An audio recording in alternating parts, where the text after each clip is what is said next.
Hi everybody, my name is Ian Vargo and welcome to another episode of The Sounds of Springfield. Today I'd like to analyze a segment from Treehouse of Horror VI, which aired during the show's 7th season. Growing up, I always loved the Halloween episodes of The Simpsons, as the creators viewed them as opportunities to break the traditional conventions of the show. Homer 3, technically Homer Cubed, is one of the most ambitious and complex segments that the show has ever done, and featured Homer stepping into a three-dimensional world. Despite airing almost 25 years ago, the computer-generated animation is still pretty impressive. In this segment, Homer tries to avoid Marge's wretched sisters Patty and Selma, and accidentally discovers a portal to the third dimension.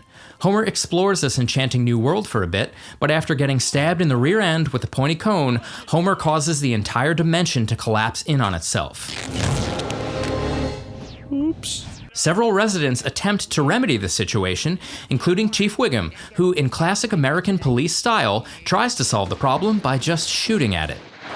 Take that, you lousy dimension! But all attempts to rescue poor Homer fail, and he is sucked through a black hole. Not all is lost, though, as Homer is transported to Sherman Oaks, California, where he discovers a store that sells erotic cakes. The first thing I want to focus on is how sound is used to differentiate the three-dimensional world from the two-dimensional one that viewers are used to. Watch and listen to this shot that revolves around Homer in this strange new environment. Pay attention to the sound of Homer scratching his arm, the back of his neck, and his posterior.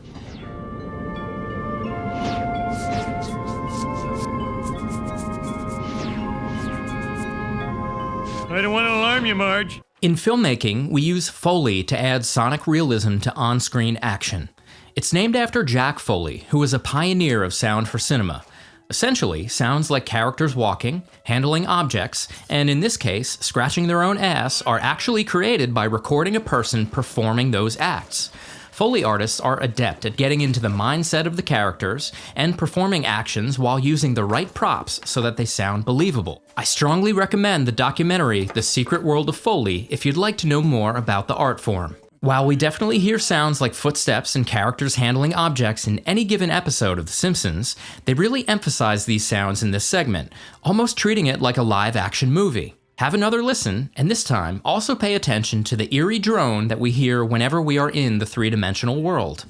What's going on here? I'm so bulgy. My stomach sticks way out in front and my... Although Homer is trapped in this alternate dimension, his voice can still be heard from the Simpson household. Hello? Can anybody hear me? Homer, where are you? I'm somewhere where I don't know where I am. They used a variety of effects to give Homer's voice an otherworldly quality, most notably a reverse reverb. As I mentioned in the first episode of The Sounds of Springfield, reverb is what happens when a sound interacts with its environment, and it sounds like this. You can create a reverse reverb effect by taking a signal, let's say this recording of me saying help me, reversing that recording, processing it with reverb,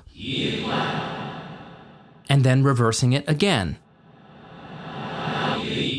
Blend that signal with the original line, and it sounds like this. Help me!